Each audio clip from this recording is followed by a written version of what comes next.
Hey guys, आज की इस वीडियो से हम लोग स्टार्ट करने जा रहे हैं वेब डेवलपमेंट का एक पूरा कोर्स जो कि डिज़ाइन किया जाएगा मेरे द्वारा और अपलोड होगा कोड इंडस्ट्रीज़ यूट्यूब चैनल पर। और उसके बाद इसे स्टार्ट करने से पहले इस वीडियो में मैं आपको पहली बात तो मैं कुछ वेब डेवलपमेंट के बेसिक्स के बारे में बताऊँगा। ठीक है, HTML से हम लोग शुरुआत करेंगे और HTML के बारे में थोड़ा बहुत जानेंगे इस वीडियो में। लेकिन उससे पहले मैं आपको एक वेबसाइट दिखाना चाहूँगा जो कि मैंने डिज़ाइन की थी HTML CSS और जावास्क्रिप्ट की मदद से, और PHP भी लगाई थी मैंने उसमें, और जैम सर्वर का इस्तेमाल किया था मैंने ताकि उसका वो बैकएंड का कर सकूँ। ठीक है, तो वेबसाइट सिंपली ये है जिसमें मैंने एक प्राइवेट स्पेस ऑर्गेनाइजेशन का एक वेबसाइट बनाया था जिसमें मैंने कुछ टॉपिक्स डाले थे यहाँ पे फॉर्म जहाँ पे बंदे आके क्वेश्चंस पूछ सकते हैं उस थ्रेड से रिलेटेड। तो मैंने इसमें बूटस्ट्रैप का इस्तेमाल किया था। बूटस्ट्रैप का कोड मैं आपको बताऊंगा कि बूटस्ट्रैप का कोड को कैसे इम्प्लीमेंट करते हैं। ठीक है, उससे पहले मैं आपको सिंपली इसकी वर्किंग दिखा देता हूँ। सिंपली जैसे हम इस थ्रेड में गए तो यहाँ पे आने के बाद इससे रिलेटेड कोई बंदा क्वेश्चन पूछ सकता है। ठीक है, कुछ अभी जैसे मैं लॉगिन नहीं हूँ, एक सिस्टम मैंने क्रिएट कर रखा है कि कोई बंदा अगर लॉगिन नहीं होगा तो वो क्वेश्चन नहीं पूछ सकता है जब तक कि वो लॉगिन ना हो। तो यहाँ पे बंदा क्वेश्चन पूछ सकता है। कुछ क्वेश्चन में पूछे गए हैं जैसे हाउ डज प्रॉपर वर्क्स। इसमें क्लिक करूँगा तो एक नया फॉर्म खोलेगा जिसमें इसका आंसर लोग कमेंट्स करेंगे इसके आंसर को, जैसे यहाँ पे कुछ लोगों ने किया है। ठीक है, तो यही था सिंपली। और यहाँ पे आप सोच रहे हो कि डब्बा डब्बा क्या है, ये मेरी गलती है। ये मैंने यहाँ पे लाइक बटन बनाने की कोशिश की थी लेकिन बना नहीं वो। तो हम लोग इस आपकी वेबसाइट को पूरा कोड करेंगे अच्छे से शुरुआत से लेकर एंड तक। लॉगिन फंक्शनैलिटी भी डाली है साइन अप फंक्शनैलिटी भी डाली है मैंने। ठीक है, password confirm password, user name, इसका डेटाबेस बनाया मैंने। PHP माई एडमिन का इस्तेमाल किया था मैंने डेटाबेस के लिए। ठीक है, अबाउट सेक्शन भी बनाया है और कॉन्टैक्ट अस भी बनाया है मैंने, कॉन्टैक्ट पेज भी बनाया है तो सिंपली अब हम थोड़ा आगे चलते हैं और स्टार्ट करते हैं। तो गाइस HTML क्या होता है, सब शुरुआत करते हैं HTML से। तो HTML कुछ नहीं है, HTML एक ABCD कह सकते हैं। HTML is ABCD of any website. ठीक है, HTML is like ABCD of any website. Without HTML we can not create any website till now. अभी तक हम जितने भी वेबसाइट देखते हैं वो कहीं ना कहीं HTML में कोड किए जाते हैं। ठीक है, बिना HTML के कोई वेबसाइट अभी एग्जिस्ट नहीं कर सकती। ठीक है, HTML की फॉर्म आप लिख सकते हो हाइपरटेक्स्ट मार्कअप लैंग्वेज। अब एक प्रोग्रामिंग लैंग्वेज नहीं कि मार्कअप लैंग्वेज है। मार्कअप लैंग्वेज क्या होती है? तो सिंपली मार्कअप लैंग्वेज कुछ नहीं, वो लैंग्वेज होती है जिसमें टैग्स और एलिमेंट्स का इस्तेमाल किया जाता है। ठीक है, मार्कअप लैंग्वेज अब ईजी लैंग्वेज बताया तो वो लैंग्वेज है जो कि टैग्स का इस्तेमाल करता है इंस्ट्रक्शन देने के लिए ब्राउज़र को, और जो भी इंस्ट्रक्शंस दी जाती हैं ब्राउज़र को वो एग्जीक्यूट करता है, हमें डिस्प्ले कराता है वो वेबसाइट की फॉर्म में। ठीक है, that is why it is called the markup language. अब यहाँ पे मैंने लिख रखा है HTML is not a programming language, it is a type of markup language. आपको पता चल ही गया। HTML consist of tags and elements and attributes. Attribute के बारे में बाद में बात करेंगे, लेकिन अभी आप ये जान लो कि HTML टैग्स और एलिमेंट्स से मिलकर बना होता है। ठीक है, टैग्स क्या होता है, एलिमेंट्स क्या ओपनिंग और एंडिंग होती है, समझाता हूँ अभी आपको। HTML consist tags and elements. Tags are the opening and closing tags. Tags and the opening tags दो प्रकार के होते हैं, ओपनिंग और क्लोजिंग होते हैं। ठीक है, तो ये आपको जितना पोर्शन दिख रहा है ना आपको, ये ओपनिंग टैग और क्लोजिंग टैग है। ठीक है, लेकिन क्लोजिंग टाइम में एक मेन चीज़ आती है कि क्लोजिंग टाइम में ओपन करने के बाद फॉरवर्ड स्लैश लग जाता है। ठीक है, और ये जो बीच का टैग नेम है इसी जगह HTML, बहुत सारे टैग नेम होते हैं, HTML BRHR इमेज जो भी आप लगाना चाहते हो लगा सकते हो। ठीक है, एग्जाम्पल के लिए मैं यहाँ पे टैग नेम डाल रखा है। ठीक है, तो ये हमारा होता है एलिमेंट। एलिमेंट को सराउंड करता है हमारा टैग। ठीक है, टैग्स दो प्रकार के होते हैं, ओपनिंग और क्लोजिंग, मैंने आपको ये समझा दिया। ठीक है, जो कि यहाँ पे ये ओपनिंग टैग है, ये क्लोजिंग टैग है। ये तो कि ये क्लोजिंग टैग है एक्चुअली, लेकिन ये जो है जिससे स्टार्टिंग और एंडिंग होती है ये सब जनरली टैग्स कहलाते हैं। ठीक है, और आपको एक चीज़ याद रखनी है, जो अगर एलिमेंट खुला है तो वो बंद भी होगा, तो यहाँ पे बंद करने के लिए यहाँ पे फॉरवर्ड स्लैश लग जाता है। ठीक है, उसके बाद सब elements have no closing tag such as BRHR and image tag. कुछ ऐसे टैग्स होते हैं जिनमें कोई मतलब क्लोजिंग टैग होता ही नहीं है, सिर्फ ये होता है, इतना पोर्शन होता है, इसके अंदर ही सारा काम नहीं पड़ जाता है। इसके बारे में हम लोग एक्सप्लोर करेंगे जब हम कोड लिखेंगे। उसके बाद यहाँ पे आते हैं हम नेस्टिंग ऑफ एलिमेंट्स। हम नेस्ट भी कर सकते हैं। नेस्टिंग ऑफ एलिमेंट मतलब होता है कि एक की चीज़ एक के अंदर एक और। ठीक है, ये टैग है HTML इतना मान लो, इसके अंदर इतना पोर्शन है पूरा, और इसके अंदर भी इतना पोर्शन है। ठीक है, तो ये नेस्ट कर दिया हमने, नेस्टेड एलिमेंट्स होते हैं। अगर फर्दर आपने प्रोग्रामिंग की होगी तो पाइथन में इफ एल्स जैसे होते हैं, नेस्टेड इफ एल्स होते हैं, सिंपली यहाँ पे भी होता है वही, लेकिन यहाँ पे नेस्टिंग ऑफ एलिमेंट्स होती हैं। ठीक है, तो अब हम बात करते हैं थोड़ी एट्रीब्यूट्स के बारे में। एट्रीब्यूट्स के बारे में थोड़ा बहुत अगर हमें मतलब एक बेसिक डेफिनेशन अगर मैं आपको बताऊँ तो एट्रीब्यूट्स क्या करता है, मतलब जान डाल देता है हमारे एलिमेंट में। यहाँ पे देखो मैंने लिखा ना, एट्रीब्यूट्स क्या करता है, जान डाल देता है हमारे एलिमेंट में। अब एलिमेंट्स में हम ऐसे यूज़ करते जाएंगे ना तो एक टाइप के वर्ड डॉक्यूमेंट लगेगा वो। अब भाई एम एस वर्ड डॉक्यूमेंट बनाना ही था तो हम ऐसे ही इसमें बना लेते हैं, ठीक है। तो एट्रीब्यूट्स का इस्तेमाल करके ना हम थोड़ा थोड़ा अट्रैक्टिव बना सकते हैं उसे, बीच में हम कुछ भी डाल सकते हैं। जैसे कि जो हमारा टैग नेम है इसमें फिर हम यहाँ पे एट्रीब्यूट नेम डालते हैं और यहाँ पे एट्रीब्यूट का वो जो भी है डेफिनेशन डिफाइन करते हैं और यहाँ पे टैग को क्लोज कर देते हैं। कुछ एट्रीब्यूट्स जो होते हैं हमारे वो कंपलसरी भी होते हैं, जैसे इमेज अगर हम IMG हम टैग इस्तेमाल करें तो उसमें उसकी लोकेशन देना, ये SRC जो है ना, ये इतना पोर्शन ये हमारा है एट्रीब्यूट। यहाँ पे एट्रीब्यूट ने मैंने डिफाइन कर रखा है इतना, ठीक है, उसको मैंने यहाँ पे डिफाइन कर दिया, ठीक है। एट्रीब्यूट नेम ये होता है सिंपली, ठीक है, जो कि हम उसके अंदर लगाते हैं। ऐसे प्लगइन समझ लो कि एट्रीब्यूट कैसे प्लगइन है जो मतलब इनलाइन हमने लगा दिया इसमें, ठीक है। उसके बाद जैसे इनपुट एग्जांपल है कि input type is equal to text, तो ये जो टाइप हो गया वो एट्रीब्यूट हो गया एक, ठीक है। बूलियन एट्रीब्यूट्स भी होते हैं। अब बूलियन एट्रीब्यूट्स क्या होते हैं, input type equals to text required, यहाँ पे input type equal to text disable. अब ये क्या है मतलब ये आपको भी आगे पता चलेगा जब मैं कोड करके आपको सिंपली बताऊँगा। अभी आप समझ लो यहाँ पे जैसे मैंने इनपुट टाइप ये लिखा है ना, तो कभी जगह आपने देखा जब फॉर्म भरते हैं हम लोग तो वहाँ पे कुछ नेम के आगे ऐसे डब्बा बना होता है, ठीक है। कई बार वो डिसेबल होता है, वो डिसेबल होता है कि भाई वो कहता है कि लॉगिन करो तभी भरने देंगे, वैसे कुछ मतलब जो भी है, मतलब कैसा मतलब जैसे कमेंट है, कमेंट का मतलब डब्बा दे रखा है वहाँ पे, वो डिसेबल्ड है जो आप तब तक उसमें नहीं लिख सकते जब तक आप लॉगिन ना करो, ऐसा कुछ सिस्टम है। तो उसमें डिसेबल कर रखा होगा, उसमें आप क्लिक करते रहोगे कुछ होगा ही नहीं, तो वो डिसेबल्ड होगा। और जब ये जहीं जहाँ पे हमें फॉर्म भरना होगा जो कि चीज़ रिक्वायर्ड होती है, तो यहाँ पे ये रिक्वायर्ड हम लगा देते हैं कि भाई वो चीज़ तो लिखो ही लिखो, अब इस डब्बे को तो भरना ही भरना है आपको, ठीक है। तो ये हमारे बूलियन एट्रीब्यूट्स होते हैं। कुछ जनरल पर्पस एट्रीब्यूट्स होते हैं, आईडी और क्लासेस होती हैं। आईडी क्या होता है, मतलब give it's used to give the unique name to the characters. अब भाई आईडी का इस्तेमाल और क्लास का एक डिफरेंस होता है कि भाई क्लास तो हम मल्टीपल एलिमेंट्स को दे सकते हैं, लेकिन आईडी हम मतलब दे सकते हैं मल्टीपल एलिमेंट्स को, बट आईडी पर्टिकुलैरिटी को शो करता है। मतलब अगर मैंने जैसे यहाँ पे एक पैराग्राफ टैग लिखा, इस पैराग्राफ टैग को मतलब पैराग्राफ मैंने आईडी दी, आईडी का नाम यहाँ पे कुछ भी लिख सकते हो आप, राम कृष्ण जो भी है, मतलब अपना नाम डाल दो, कुछ भी डाल दो, ठीक है। मैंने यहाँ पे आईडी का नाम लिख रखा है ऐसे, आईडी का नाम ही नाम मतलब ये भी लिख दिया, ये मैंने ये लिखा पैराग्राफ टैग के अंदर डाल के। तो ये पैराग्राफ क्या करता है, सिंपली पैराग्राफ टैग मैं आपको बता देता हूँ पहले।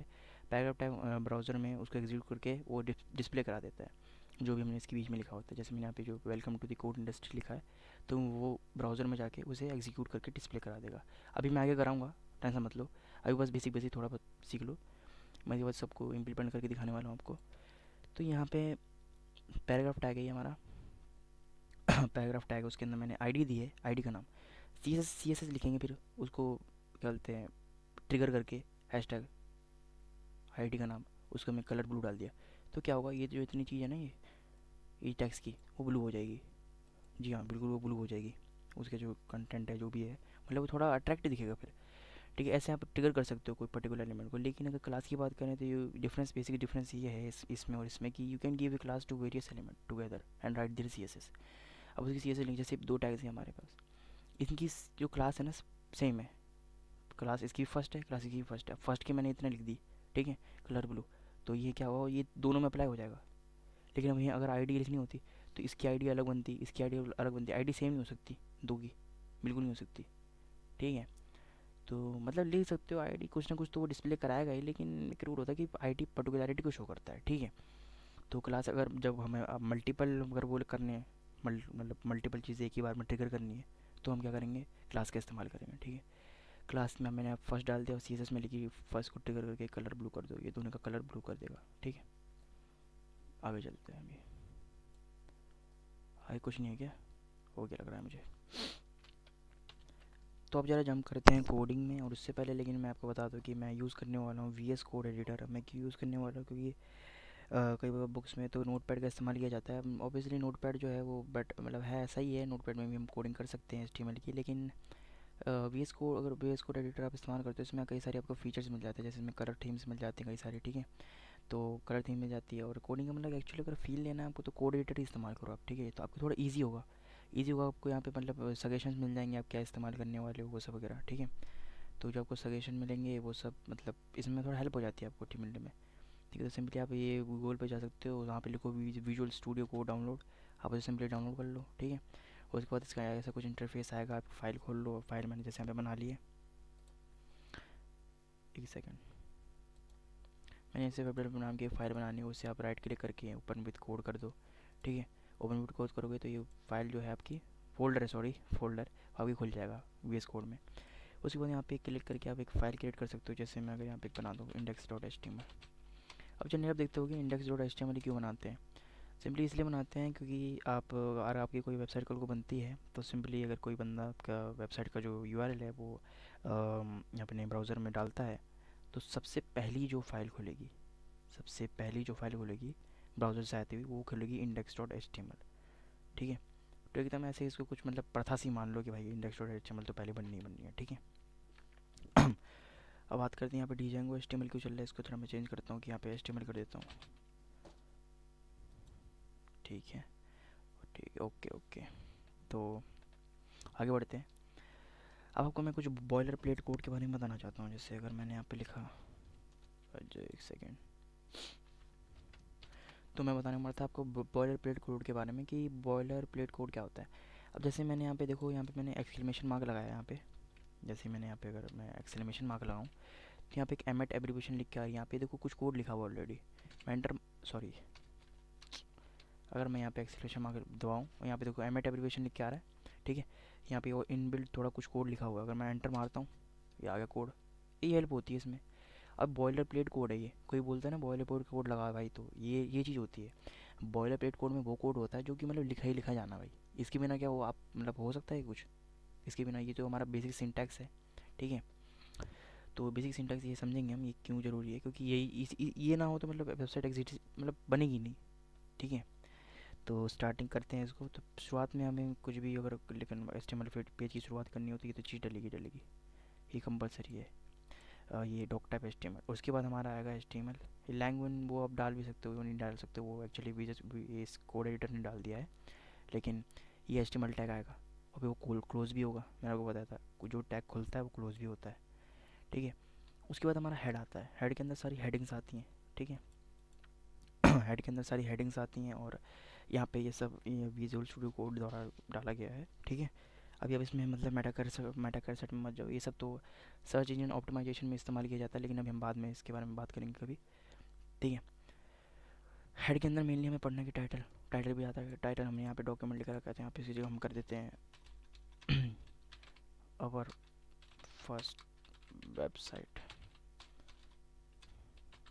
और उसके बाद मैंने हेड अगर खोला है तो उसे क्लोज भी करूँगा।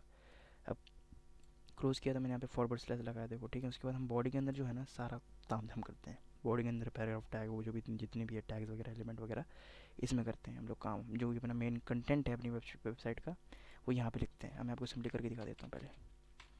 और मैंने पे लिखा, पैराग्राफ आ गया। ठीक है, ये देखो जैसे मैंने अभी मैं यही चीज़ आपको बताना चाहता हूँ। नोट पैड में आप लिखोगे ना, नोट पैड में अगर आप यहाँ पे ऐसे लिखना पड़ेगा, ये डालो, ये डालो। ठीक है, तो यहाँ पे क्या रहा है ऑटोमेटिकली ये सब अपने आप क्लोजिंग टैग बन जाते हैं और वो भी लिखने की कोई ज़रूरत नहीं। आप सीधा पी डालो, सजेशन आ जाएगा। ठीक है, सजेशन आ गया, इंटर मारो, आ गया, इस्तेमाल हो गया। ठीक है, यहाँ पे लिखो this is our first website. ठीक है, अब आपको ये मैंने कोड लिखा है इतना। ठीक है, अब इसको मैं ब्राउज़र में देखना चाहता हूँ भाई इसकी शक्ल कैसी दिखेगी मैंने जितना लिखा है। उसके लिए आप क्या करो, अब आपको क्या करना, पहले आप नोट पैड में क्या झंडा होता है, आपने फाइल बनाई, उस फाइल को जाके बार बार यहाँ पे खोलो, यहाँ पे खोलो, यहाँ पे खोलो। ठीक है, इसमें क्या है, अब यहाँ पे जाना, एक्सटेंशंस में जाना, इस पर क्लिक करना। एक्सटेंशन में जाओगे, यहाँ पे सर्च का ऑप्शन आएगा, यहाँ पे लिखना गो लाइव सर्वर। वो एक चीज़ आ जाएगी, उसको इंस्टॉल कर लेना। इंस्टॉल करने के बाद आपको यहाँ पे देखो मेरा गो लाइव लिखा आ रहा है ना, ऐसा लिख के आएगा। ठीक है, सिंपली जब भी आप इस पर क्लिक करोगे अपने जो कोड लिखा होगा यहाँ पे HTML में वो रेंडर हो जाएगा यहाँ पे आपके ब्राउज़र में। जैसे मैंने जैसे यहाँ पे क्लिक किया, ये पोर्ट 5500 पे ये गूगल क्रोम में खुल जाएगा मेरी वेबसाइट। ठीक है, तो यहाँ पे मेरे से पूछ रहा है कि गूगल क्रोम में खोलूँ किस में खोलूँ, तो भाई ऑलवेज यूज़ दिस ऐप, तो मैं इसमें गूगल में ही खोल देता हूँ इसे। ठीक है, तो हमने जो वेबसाइट को कोड लिखा है इतना सा, ये गूगल में जाके रेंडर हो जाएगा। ठीक है, अभी खुलेगा ये देखना। तब तक एक और बात आपको मैं बता देता हूँ। फर्स्टली किसी भी HTML पेज को बनाने के लिए ये चीज़ तो कंपलसरी भाई लगेगी। ये हेडिंग टाइप मान लो इसे, क्या बोलते हैं, डॉक टाइप HTML। फिर HTML टैग आएगा, हेड टैग आएगा, बॉडी टैग आएगा, बॉडी के अंदर सारा हमारा कंटेंट आएगा। तो मेरा ये खुल चुका है।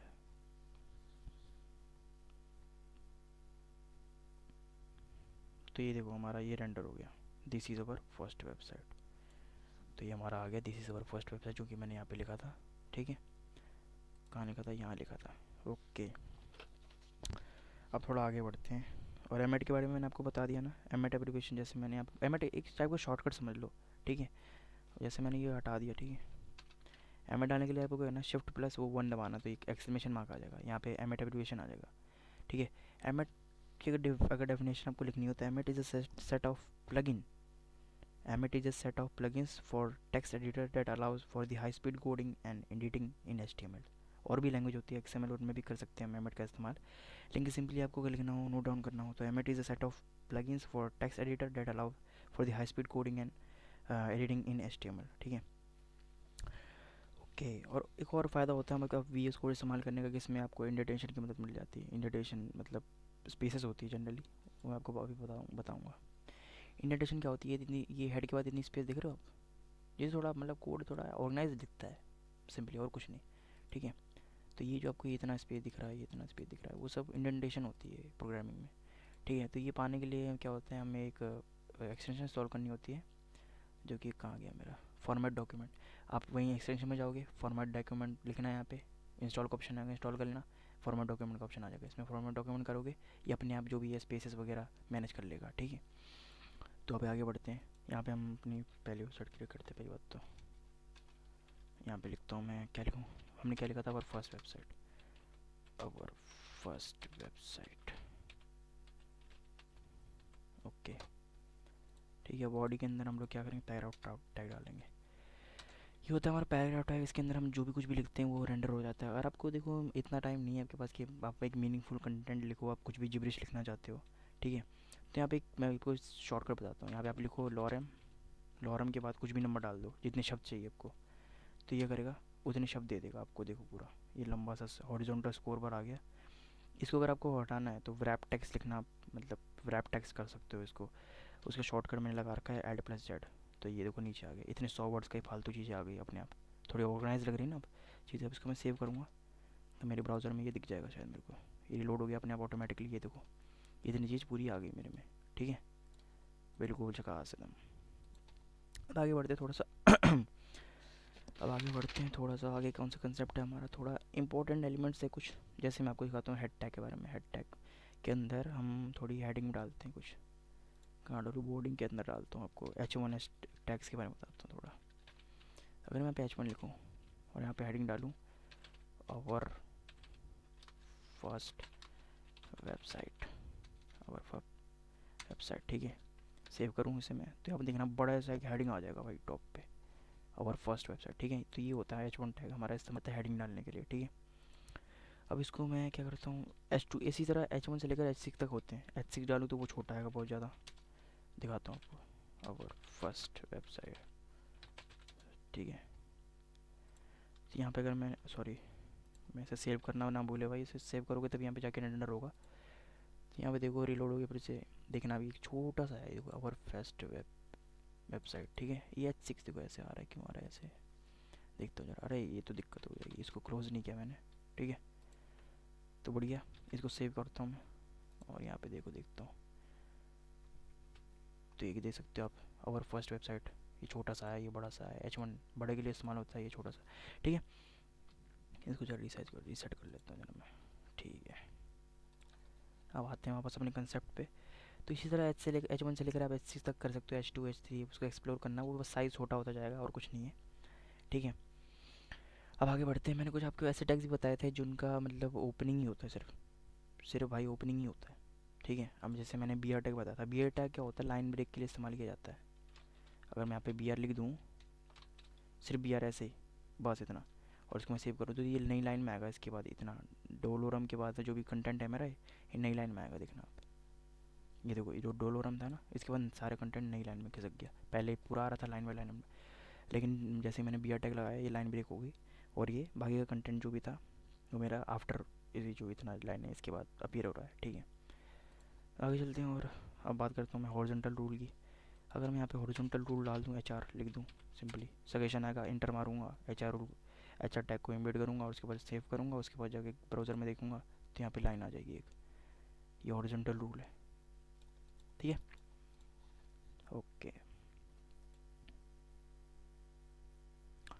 और एक चीज़ आपको मैं फिर से बता देता हूँ, ये सारी जो वाइट स्पेसेस इंडेंटेशन आएगी ना, ये सब इंडेंटेशन कहलाती है। ये जो वाइट स्पेसेस है, ये आपको इतना सा दिख रहा है, ये इतना सा स्पेस, सॉरी ये इतना सा स्पेस, ये इतना सा बस इस इतना सा स्पेस, सॉरी अबे हो जाए यार, ये सॉरी इतना जो स्पेस है ना, ये हो नहीं रहा, पता नहीं क्यों सिलेक्ट, इतना सा जो स्पेस है ये इंडेंटेशन कहलाता है, ठीक है।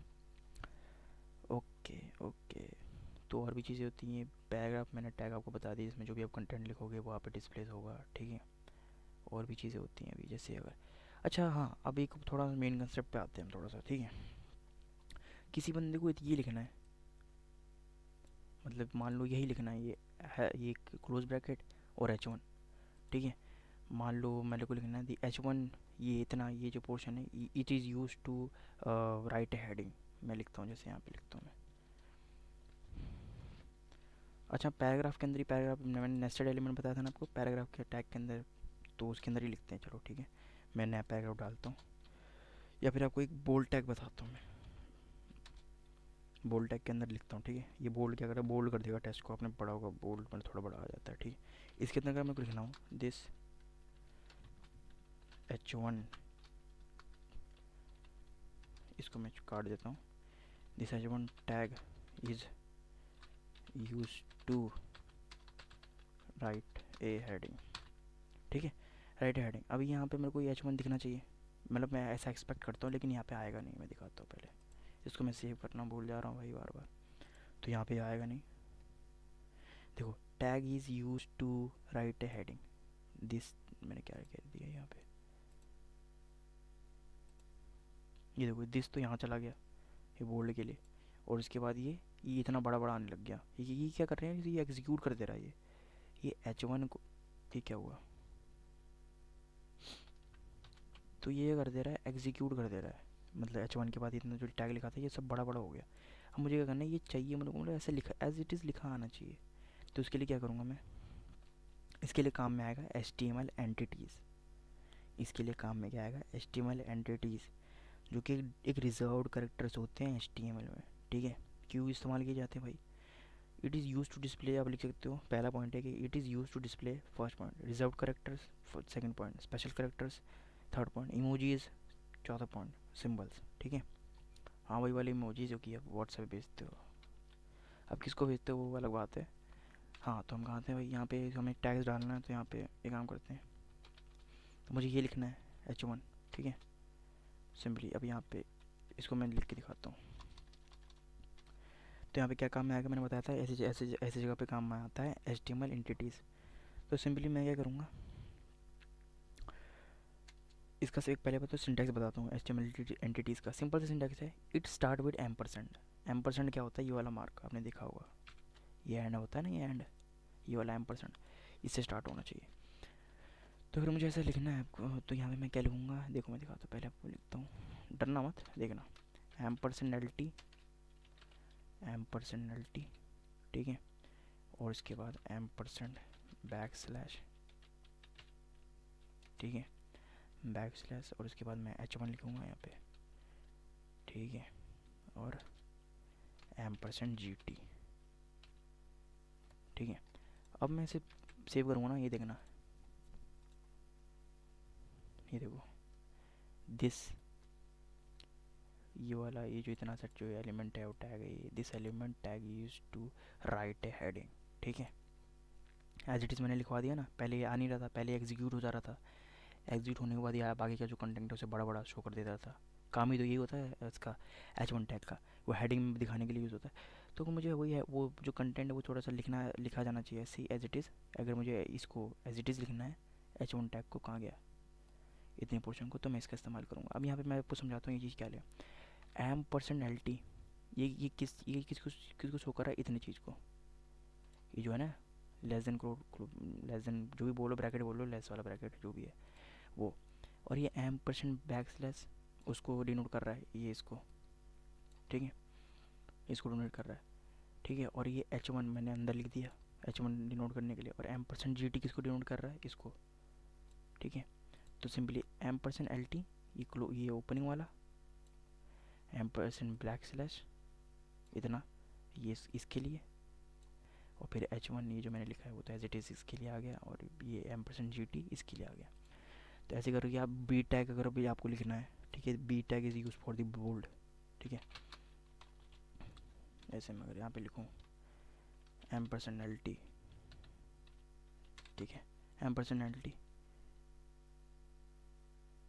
बी टैग, बी टैग के बाद बी की लिखने के बाद उसका क्लोजिंग ब्रैकेट डालना पड़ेगा। उस क्लोजिंग ब्रैकेट के लिए क्या आपका कोड होता है GT, M%GT, ठीक है, is used for Boulding the text, ठीक है। इसको सेव करूँगा। अब सेव करने के बाद यहाँ पे मैं जाके यहाँ पे देखूँगा इसका, वो देखो आगे यहाँ पे this is used for Boulding the text, ठीक है। तो HTML के एलिमेंट्स को लिखने का मैंने आपको तरीका बता दिया है, एलिमेंट्स टैग को कैसे लिखते हैं, ठीक है। अब आगे बढ़ते हैं थोड़ा सा, और अब थोड़ा आप क्या पढ़ें आगे मैं थोड़ी और चीज़ें बता देता हूँ आपको। जैसे मैंने यहाँ पे बोल्ड का इस्तेमाल किया, उसी तरह कुछ इटैलिक भी होता है। आई टैग डालो, इसके बीच में जब जो भी लिखोगे, मान लो रोल M3 लिखता हूँ मैं, सॉरी लोअर M3, 3 शब्द का आ जाएगा। ये क्या करेगा, ये इटैलिक में कन्वर्ट कर देगा, थोड़ी डिजाइनिंग टाइप आएगा। ये देखो, ये थोड़ा डिजाइनिंग टाइप आया। इटैलिक की जगह एम्फेसाइज का उसका इस्तेमाल भी कर सकते हो, EM टैग का। EM टैग इस्तेमाल करोगे, इसके नीचे अंदर भी कुछ लिखोगे ना, जैसे मान लो इतना कंटेंट लिख दिया मैंने EM के अंदर, तो ये क्या होगा, अभी यार ये क्या हो गया, सेव करना भूल गया मैं। तो यहाँ पे देखना आप, ये देखो, ये पूरा EM के अंदर मैंने जो लिखा था वो भी इटैलिक टाइप आ गया, ठीक है। कोई डिफरेंस नहीं है EM का, लेकिन EM जो है HTML5 में इंट्रोड्यूस किया गया, तो मैं आपको बता दे रहा हूँ, ये कभी भी काम आ सकता है आपका। तो ये सिंपली हमारा आई टैग बता दे, बोल्ड करने के लिए मैंने बता दिया, इटैलिक करने के लिए मैंने बता दिया, एम्फेसाइज करने के लिए मैंने बता दिया, और भी चीज़ें होती हैं। और स्मॉल भी होता है, जैसे एक स्मॉल हो जाता है टेक्स्ट हमारा, स्मॉल अगर मैं इस्तेमाल करूँ, उसके अंदर लिखूँ कुछ भी, तो वो क्या होगा, वो हमारा छोटा छोटा हो जाएगा बिल्कुल। तो अब देखो ये छोटा छोटा और आ गया, ठीक है। स्मॉल का इस्तेमाल इसलिए होता है, स्मॉल कर देगा टेक्स्ट, ठीक है। और क्या इस्तेमाल करूँ अब, जैसे हाँ हमें जैसे कुछ लिखना होता है ना, H2O फार्मूला लिखना है, H बड़ा, 2 छोटा, O बड़ा। अब क्या करें भाई, कोई बात नहीं, अभी दिखाता हूँ आपको।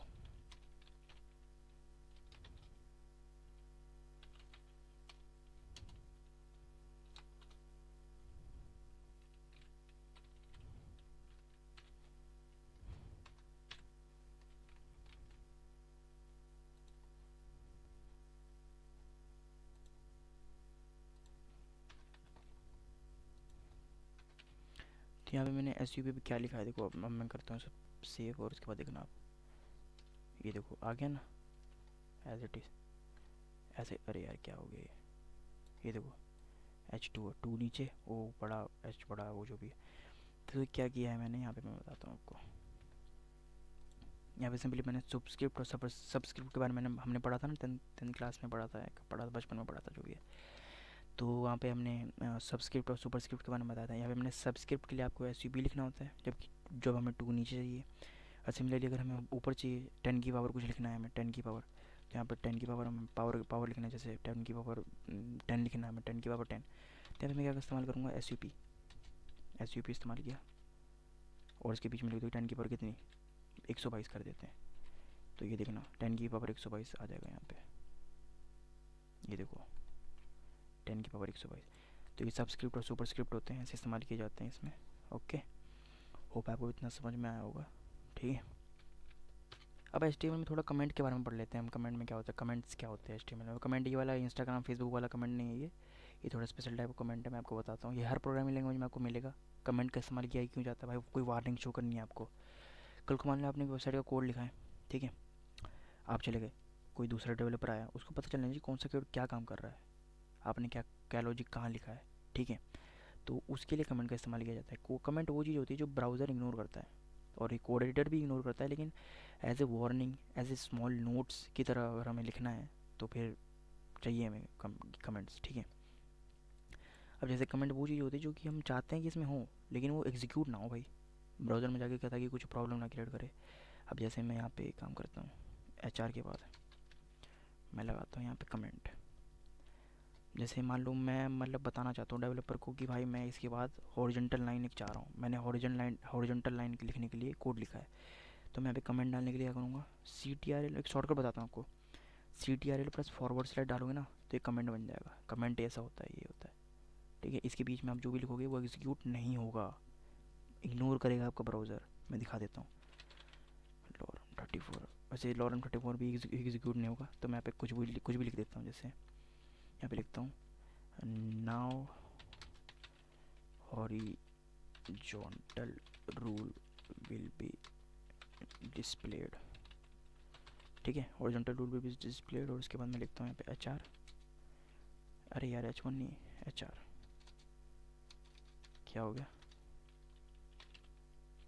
ठीक है HR। तो यहाँ पे देखना, अभी ये जो है ना चीज़ कोई एरर नहीं मारेगी, मतलब ये एग्जीक्यूट ही नहीं होगा, ब्राउज़र इग्नोर करेगा आपको।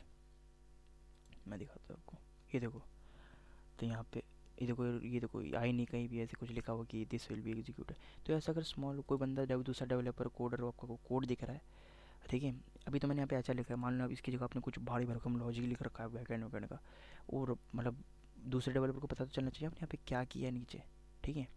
तो उसके लिए आप कमेंट का इस्तेमाल करते हो। कमेंट ताकि आप शो कर दो, वार्निंग शो कर दो कि भाई नीचे कुछ खतरनाक कोड लिखा हुआ है, इसको कमेंट आउट जो भी मतलब बड़ी समझ के देखना जरा, इसको में कोई चेंजेस मत करना। तो ऐसे टाइप की वार्निंग शो करने के लिए या फिर स्मॉल नोट्स लिखने आपको, तो वो कमेंट में लिख सकते हो, ये एग्जीक्यूट नहीं होगा। कमेंट का हर प्रोग्रामिंग में सिंटैक्स अलग होता है। CSS में, प्रोग्रामिंग लैंग्वेज में तो होता ही अलग है, लेकिन HTML में भी अलग होता है, CSS में भी अलग होता है, जावास्क्रिप्ट में भी अलग होता है, ठीक है। तो कमेंट बहुत ही इंपॉर्टेंट चीज़ है। अगर आपको लिखना हो, नोट डाउन करना हो, तो comment is use to give the summary and warning and small notes which represent that code will be going to display. Okay, उसके नीचे जो कोड लिखा है वो डिस्प्ले होने वाला है। अब वो क्या शो करने वाला है कोड, उसके बारे में थोड़ा सा शॉर्ट समरी लिखना है आपको, तो कमेंट का इस्तेमाल करते हो आप, ठीक है। तो ये ओपनिंग होता है कमेंट का, और एक क्लोजिंग होता है, और इसके बीच में जो भी आपको घौच पौच लिखनी है, जो भी फलाना ढिमकाना, वो सब लिख दो आप यहाँ पे। आगे बढ़ते हैं। आगे बात करते हैं हम लोग लिस्ट के बारे में। भाई लिस्ट क्या होती हैं भाई HTML में, ये भी इम्पोर्टेंट चीज़ है कि भाई HTML में लिस्ट्स क्या होती हैं। लिस्ट 3 टाइप के होते हैं HTML में, मेनली हमें 2 के बारे में पढ़ना है, एक के बारे में मैं आपको बाद में बताऊँगा। ऑर्डर लिस्ट, डिस्क्रिप्शन लिस्ट और अनऑर्डर्ड लिस्ट। दिखाता हूँ भाई क्या होता है। ऑर्डर लिस्ट के लिए OL का इस्तेमाल किया जाता है टैग के लिए, ठीक है। OL के अंदर हम LI का इस्तेमाल करते हैं लिस्ट रिप्रेजेंट करने के लिए। अब जैसे हमें एक लिस्ट बनानी है सामान की, ठीक है, मार्केट से हमें क्या क्या लेके आना है, ठीक है। मान लो एप्पल लेके आना है, ठीक है, और क्या लेके आना है हमें,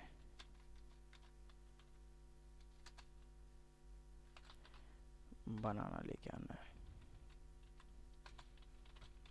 और क्या लेके आना है, सब्जी लेके आनी है, जो भी लेके आना है, मतलब क्या लेके आओ और बताओ, चेरी लेके आते हैं, ठीक है। अरे भाई ठीक है, हाँ। तो यहाँ पे ये ऑर्डर्ड लिस्ट है, ये हमारी, ये इतनी ऑर्डर्ड लिस्ट आ गई। इसको देखना, ये कैसे देखना, ये कैसे मतलब रिप्रेजेंट होगी, रेंडर होगी हमारे ब्राउज़र में। ये देखो 1 2 3 करके आ रही है।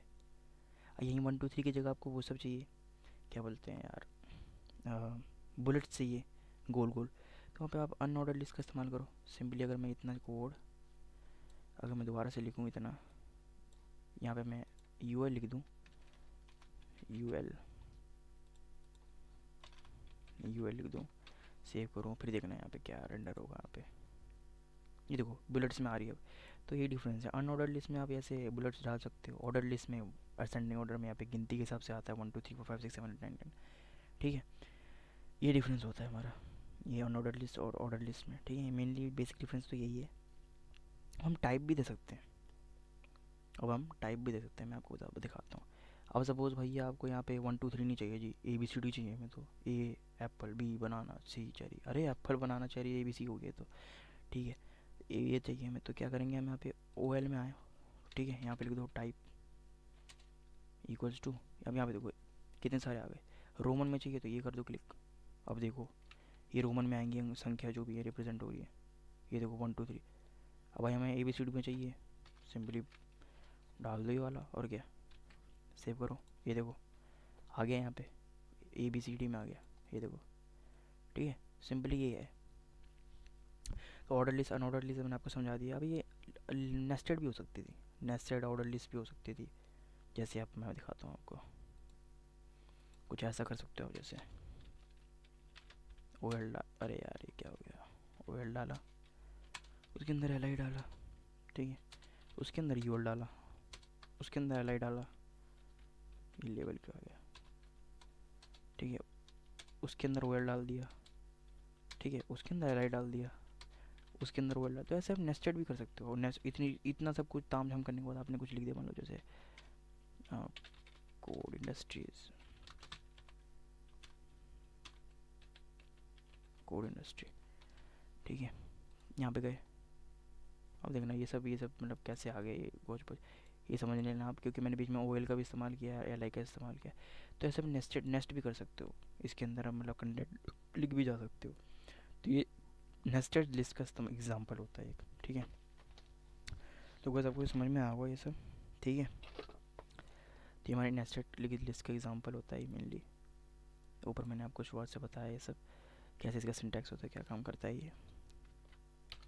ज़्यादा से ज़्यादा आपको एक मैं बहुत ही मेन चीज़ मैं बताना चाहूँगा कि जैसे अगर आप ये सोच रहे हो कि अगर जैसे मैंने यहाँ पे लॉरम लिखा है पैराग्राफ टैग के अंदर, और इसके बाद मैं बैक स्पेस मारता रहता हूँ, ठीक है, तो ये भी मतलब वहाँ पे जाके रेंडर हो जाएगा कि इतनी स्पेस आ जाएगी। तो भाई अब गलत हो, ब्राउज़र वाइट स्पेसेस को इग्नोर करता है। मैं दिखाता हूँ आपको, मैंने सेव कर दिया है, देखो कहीं भी स्पेस आई क्या, कहीं आई नहीं आई ना।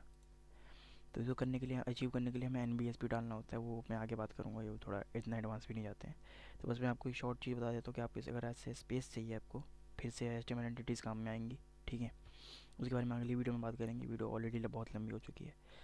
तो मैं क्या बता रहा था यहाँ पे कि ये जो स्पेसेस होती हैं वो ब्राउज़र इग्नोर करता है। सिंपली आप अगर बीच में कैसे भी स्पेस डाल दो कि लंबी लंबी बड़ी बड़ी, चाहे पूरा खाली क्यों ना कर दो, वो ब्राउज़र इग्नोर करेगा और उसे चिपका के रेंडर करेगा, ठीक है। तो ये मैं आपको बताना चाहता था। और अगर पाइथन में थोड़ा बहुत भी इंटरेस्ट है आपको, तो पाइथन की प्लेलिस्ट भी एक्सेस कर सकते हो आप, डिस्क्रिप्शन में लिंक दे रखा होगा मैंने। ओके, सी या, हैव अ गुड डे।